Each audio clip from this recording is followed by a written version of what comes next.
fans, welcome to the Muscle Car Modeler. My name is Revell, and this week I'm just going to update you on my 58 Corvette build here that I'm building right from the Revell kit. And I've got the more recent release right here, even though I did mention that I have the original Pro Modeler kit, and I've got the instructions over here for the Pro Modeler version. And there are a lot of differences in the directions. So they're helping me build this with tips.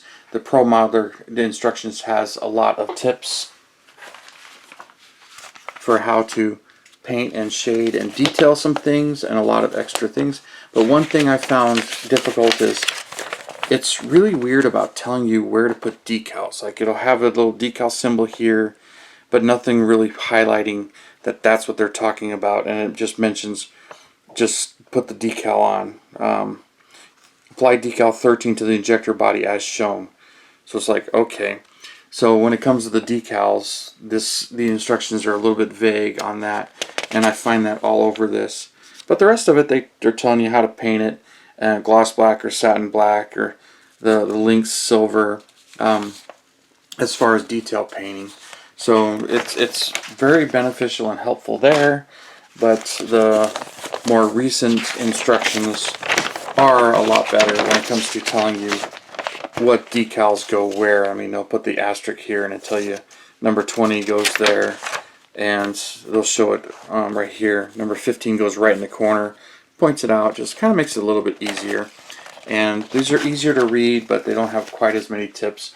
So maybe that's part of the reason why Revell kind of went away from those instructions, because I had a few people ask, you know, why don't they put all of those details in when they research it? And I really don't have an answer.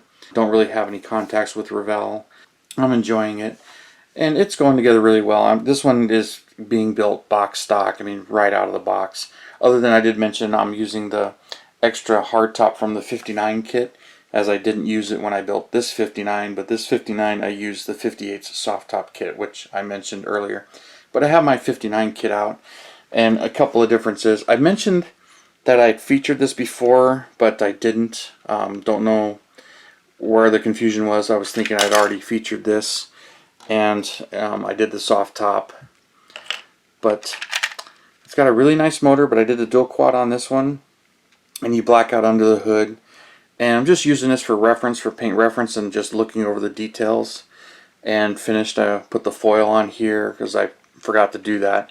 So, and give you an idea what the trunk looks like when you open it up. So there's the trunk mat, which lighting is not really good, and the other side of the trunk is body color actually.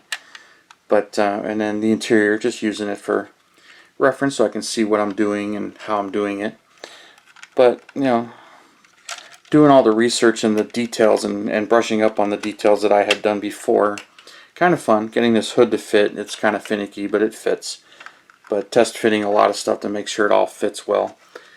But I got that out for reference and looking at the chassis and how it's put together. So give you an idea what it's going to look like underneath. But pretty fun and pretty nice kit, and it was a pretty easy kit to build. I remember it being pretty easy and not having too many problems with it. But here I've got the front suspension put together with the sway bar, the springs, and the steering knuckles. So they're all in there, and it's pretty much ready for the engine to glue in.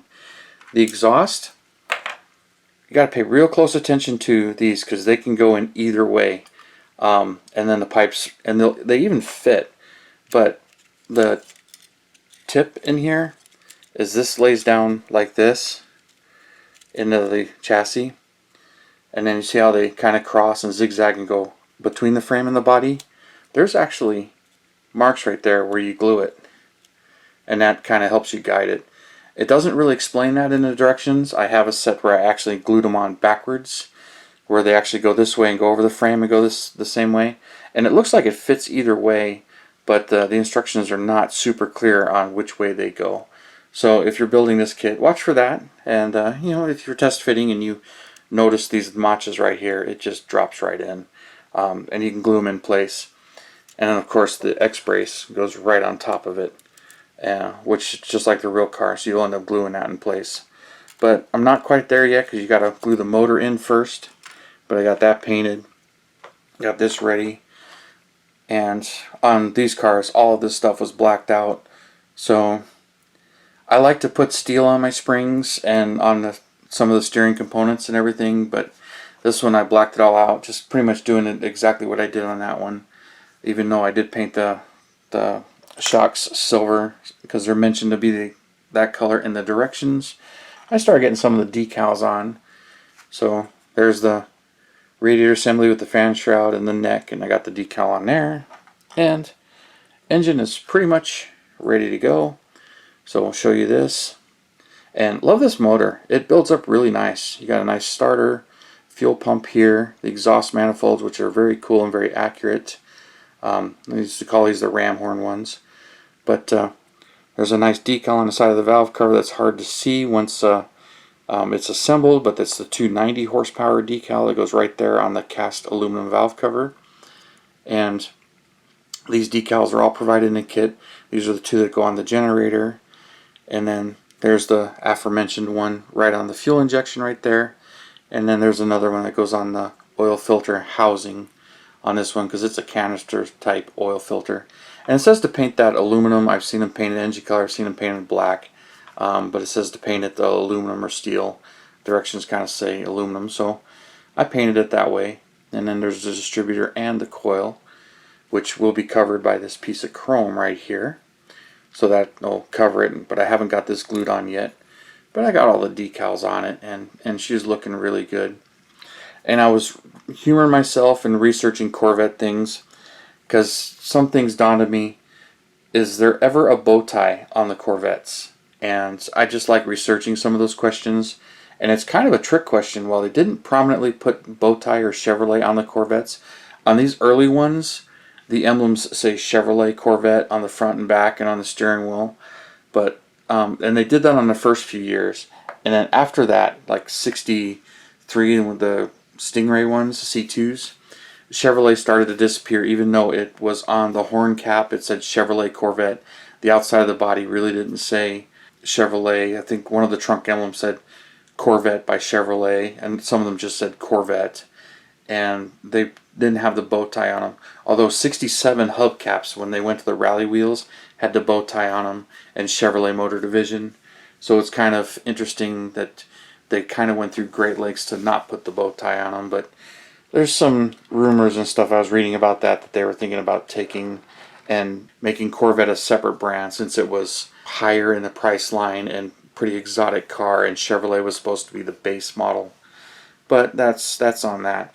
But I'm getting the chassis painted, so I primed in here and shot the red here and then shot the black and brush painted this section, but this was airbrushed and the whole underside's airbrushed, and got the battery detailed. Even though once it's in there, you really can't see that battery. It's very hard to see, but that's looking good. Got the door panel shot, got the seat shot, and this needs to be gloss black, but I'll get to that when I get to painting the body. And I'm just having too much. I got Corvette model kits all over the place. They're kind of spread out. Really looking over all of them. And then here's the body.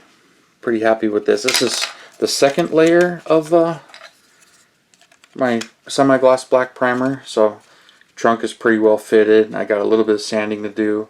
Have not removed that fuel injection emblem yet, but I will, because the decals are different scale, different size, and I really like the Keith Marks ones. But I'll leave that and all the rest. But I got a little bit of body work to do to this, and it's going to get painted black. I got paint on order, so it'll be a couple weeks before the paint actually shows up, but it's pretty much ready. But I had to order some gloss black from Scale Finishes on it. I ordered the actual Onyx black, as what I had a little thick and hard to spray. And instead of worrying about thinning it out, I'm just going to order that. And it was mainly because I had other paints to order as well. So I've been pulling out some of my miscellaneous Corvette kits, so I've got them all over the place because I've got so many to build. But I'm just focusing on this one on the channel, getting this one going. And it's a quick build, pretty nice build. A little finicky in some areas as far as putting it together and tweaking it. It builds really nice, and really happy with it. And I got a still work on the dash a little bit. There's some decals and some stuff, and there's no tray here. And there's some differences in the 58 dash than the 59 and 60 dash as far as detail go. So I'm researching some of that before I paint and do some of the stuff. But the 58 doesn't have the tray here, and the 59 and 60s do. And matter of fact, when it comes to the 59 and 60, I'm researching that because I do want to build a 60. I have a 59, another 59 kit, and the only actual difference when it comes to the model kit is the seat pattern. 59 kits go horizontal, and 60s the ribs go vertical, and that's the only real difference in the seat pattern. And the only other thing is there's some color options, and another big thing to distinguish the 60 from 59 is the actual wheel, the steel part of the wheel. And 60 was painted body color, and 59 they were still just painted black. So, but in the model kit you really don't do that. Engine options were pretty much the same as far as appearance goes. Really didn't change much there. So there's very little, but when it comes to a 60 Corvette, there's really not any real accurate kits, because some of them will say 60 but they're not. So it gets a little confusing. But I do plan to turn one of those into a 60, so I've been kind of playing with that a little bit along with playing with this. So kind of goes along with, I build in batches and I do a few things here and there. But like this one is pretty far along. I started playing with that one, but there's really no reason to have two of the exact same model as far as being featured there. But I got others I'm playing with, and other Corvettes, but I don't want to Corvette out this channel for a bit. Got my 812 Roadrunner to work on, and my Mustang, Shelby Mustang, that I'm working on, that convertible. So it's an update on this, so I appreciate you tuning in and subscribing and all of your comments and your shares. I really do appreciate it. And you guys, you have a wonderful Saturday, and I'll see you next weekend.